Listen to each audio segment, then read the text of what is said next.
భార్య భర్తలిద్దరినీ చక్కగా దేవుడు తన సంకల్పంలో స్త్రీగా పురుషుడిగా జన్మనిచ్చి తల్లి గర్భంలో ఈ అవయవాలు నిర్మించి ఇరువురిని ఒక చోటకి తెచ్చి వివాహంగా జతపరిచింది సత్యానికి సహాయకులుగా మారాలి, వాక్యానికి సహాయం చేసే కుటుంబంగా మారాలి, వాక్యాన్ని ప్రజల్లోనికి తీసుకుని వెళ్ళే కుటుంబంగా మారాలి.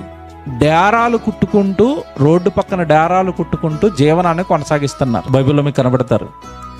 వాళ్ళు పౌలు గారిని చేర్చుకున్నారు, సేవకుడిని. పౌలు గారిని చేర్చుకునండి, ఆ వృత్తి చేస్తూ వాళ్ళ గృహంలో చేర్చుకునండి.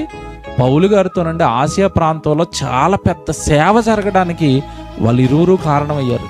వాళ్ళ గురించి రాస్తూ ఒక మాట చెప్తాడు, అంటే ప్రతి కుటుంబము దైవజనుడితో ఇలాంటి సాక్ష్యం కలిగి ఉండాలి. పత్రిక 16వ అధ్యాయం 3వ వచనం. క్రీస్తు యేసునందు నా జత పనివారైన ప్రిస్కిల్లకును అకులకును నా వందనములు చెప్పుడి. వాళ్ళ ఇరువురిని కలిపి ఏమంటున్నాడండి? కలిపేసుకున్నాడు. వాళ్ళు నాకు జత పని వాళ్ళు. ఆ ఫ్యామిలీ ఉండటం వల్లనే ఆ ప్రాంతంలో సంఘాలు కట్టాను, ఆ ఫ్యామిలీ ఉండటం వల్లనే నా సేవ కొనసాగింది. పౌలు గారినండి డేరాలు కొడుతున్న టైంలో వాళ్ళ ఇంట్లోకి చేర్చుకునండి భోజనం పెట్టి ఆ చుట్టుపక్కల సువార్తలకు పంపించేవారు. మేము పోషిస్తామయ్యా, మా ఇంట్లో షెల్టర్ ఇస్తాం, నువ్వు వెళ్ళి సువార్త చెప్పని విషయం తెలుసండి.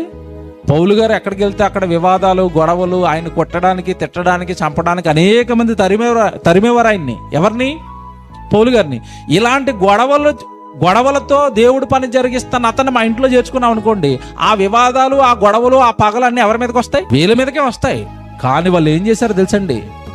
దేవుడు సేవ కంటే, దేవుడు పని కంటే మా ప్రాణాలు పోతే ఏంటండి, సేవకుడు ఎంత కష్టపడుతుంటే నీకు తోడుగా ఉంటామయ్యా అని నిజంగా వాళ్ళ గురించి పొంగిపోయింది పౌలు గారు ఇచ్చిన సాక్ష్యం అండి. ఇలా వాక్యానికి సహకారులుగా కుటుంబాలు ఉండాలి, సంఘానికి సహకారులుగా ఉండాలి, దైవజనుడికి సహకారులుగా ఉండాలి.